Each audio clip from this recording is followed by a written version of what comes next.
Hi guys, I'm out in the front yard being inspired by the enthusiastic gardener Jeanette from Essex, England. She inspired me in February to share my enthusiasm and share my gardens, and I thank her for it. But she's also inspired me to do this assessment, as we all should be doing in August, of our gardens, of things we need to do since it is coming into fall. So thank you, Jeanette, for so many things, but thank you for this inspiration. So we're here in the front yard. As you can see, I have lots of weeds, from nutsedge to spurge to oxalis, just a lot of weeds. And it seems like every fall I have to dig this up and reseed. And I know why. There once was a large tree here. We had it taken out. It was a dogwood. And my soil, every year, I'm just trying to get it to where it will grow. And if I can get the grass to get thick enough, it'll close out the weeds. At least from what I'm reading, that's all it takes. The other side of the yard seems to be in much better shape. But as we come across here, so we'll be reseeding the lawn. I am going to move these purple lyre oaks that you can see, the variegated ones, out. This is now at its full size. This is a miniature globe arborvitae. I have one on the other side. They get 3 by 3, and this is, I measured it this morning. It's at its peak. So I might move these, in fact, here in the next week or so, because we're going to have rain every day, which has been nice, moist time to do that. So that's on my list, and I walked through here in the last couple days making my list, thanks to Jeanette. I'm happy with all of this. So as we come down into the garden, I recommend get out and start walking through and see what you see. And that's what she decided. Another praying mantis. But anyhow, the other thing, I'm really thrilled with how this garden's looking up here. I'm not going to do anything except take out, this is the arborvitae that I bought, and it got the winter burn and it's not surviving, and it is coming out, and I have a nice echinacea to put in here. I've already thought of that. Look at this rain barrel full of water. I filled all of these. This is the amount of rain. Every time I fill these up to get more rain, it fills it up. So we're going to do very little here. Take that out and place something. These are going to the garden with me because I have some asters that are coming into bloom, and they're starting to split out a little bit. And I should have, next year I'll know to surround them with some type of support. So I'm taking these to the garden now, and maybe this afternoon I'll be able to get to them. But here is this wonderful Cheyenne Spirit coneflower, or echinacea, and it's going to be removed and taken up to that spot. It may not get moved until it's through blooming, and I'm going to move the final touch to where this was an orange daylily that I'm going to move out because I have another one right over here. A fun thing that I just decided to do last night is this beautiful butterfly bush that's coming into bloom that I got from CD Plants over in, was it Craigsville? Craigsville. Craigsville. Yeah, Doug, he started this from one of his plants. Look at those beautiful flowers. I am going to tree form it. So I've done some research, and I may start, when I start to do that, I'll make certain I do a video to see, you know, I don't think I can kill it, but as successful, it looks like it has 2 trunks, so it may be a multi-trunked, kind of like the lilac that I've been able to tree form. So I think it'll be pretty here, because it's a fast-growing bush anyway, so if I can get it up here, it will give color, and hopefully the scent will be there. So let's go on down here. I am going to divide daylilies down the side of the hill. They're too thick, so that's on my list. And I've made a list, as you need to do, and then you can, I'm that person, I can knock it off. In this bed, where we had the clematis wilt, if you get closer here, I'm going to get in here and try and clean out where my buttercups were to allow for better aeration. And because that was the problem, it got too crowded, so I will remove some of that. That's easy to do this time of year.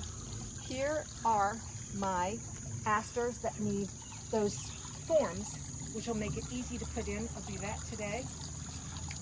I have also gone in, yesterday was a good day to cut things off, and I would have let you join me, but it was raining, and you don't want a camera out in the rain. I'm going to be dividing the larger daylilies. I've taken some out here, but it's still in bloom. Take those out.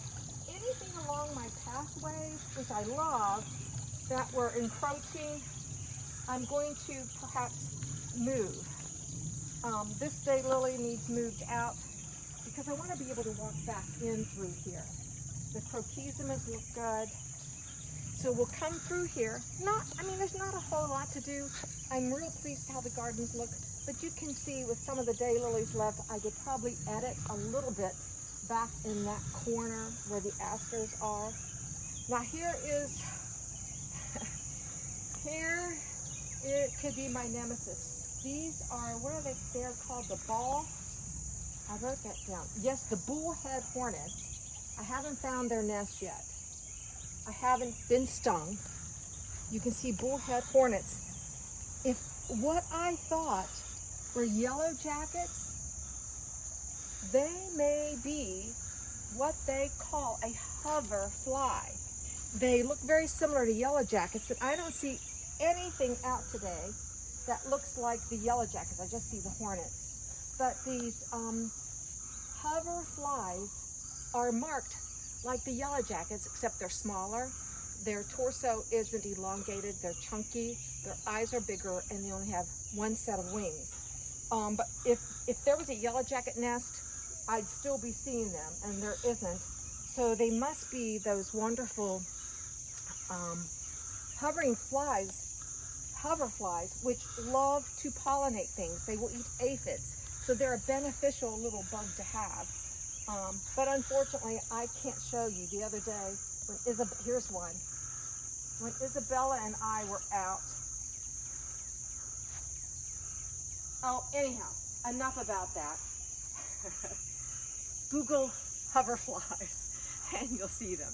So I'm real pleased with this part of the garden. I did go in and break off some branches of the coleus to give some airflow because it's so hot and humid right now. To just allow things to benefit from that. I'm happy with the shade garden. I will always have a pot. My roses right now, there's nothing you can treat, I don't think, for the amount of, you can see on the leaves there's some spot damage, and it's due to so much moisture, heat, and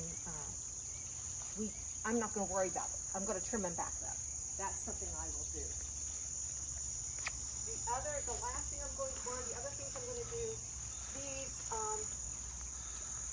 fern-line plantain lilies back in here, they need more shade.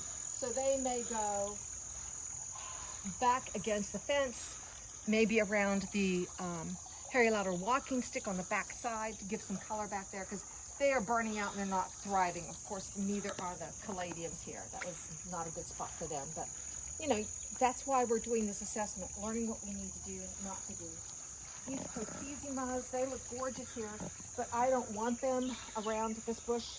I'd rather put some herbs here. They're going to get moved directly across and against that black fence. This rose bush, yes, it needs to be trained around there and pruned. I'm going to do that. And then finally, with my cutting garden, I am going to keep it, but it will be used for, tomorrow I'm going to Peggy's house. She's giving me tons of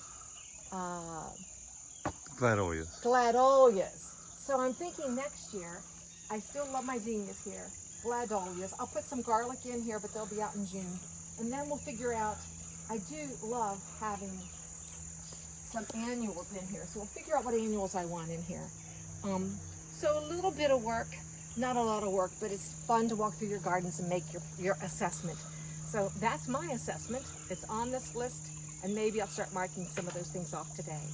So thanks for watching. Gardening on the West Fork.